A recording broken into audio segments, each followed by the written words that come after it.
ಕೆಂಪೇಗೌಡ ಅಂತಾರಾಷ್ಟ್ರೀಯ ವಿಮಾನ ನಿಲ್ದಾಣದ ಟರ್ಮಿನಲ್ 2 ನಲ್ಲಿ ಮುಸಲ್ಮಾನ ಬಾಂಧವರು ಸಾಮೂಹಿಕವಾಗಿ ನಮಾಜ್ ಮಾಡಿದ್ದಾರೆ.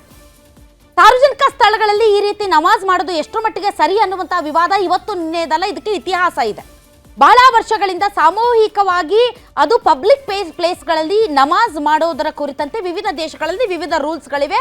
ಅದರಲ್ಲೂ ಕೂಡ ಬಹುಸಂಖ್ಯಾತ ಮುಸ್ಲಿಮರೇ ಇರುವಂತಹ ಹಲವಾರು ಅರಬ್ ರಾಷ್ಟ್ರಗಳಲ್ಲಿ ಮತ್ತು ಮುಸ್ಲಿಂ ದೇಶಗಳಲ್ಲಿ ಈ ರೀತಿ ಸಾಮೂಹಿಕವಾಗಿ ಪಬ್ಲಿಕ್ ಪ್ಲೇಸಸ್ಗಳಲ್ಲಿ ನಮಾಜ್ ಮಾಡೋದು ಬ್ಯಾನ್ ಇದೆ. ಬಿಕಾಸ್ ಆಫ್ ಟ್ರಾಫಿಕ್ ಜಾಮ್ ಮತ್ತು ಸಾರ್ವಜನಿಕರಿಗೆ ಕಿರಿಕಿರಿ ಉಂಟಾಗುತ್ತೆ ಅನ್ನೋ ಕಾರಣಕ್ಕೆ.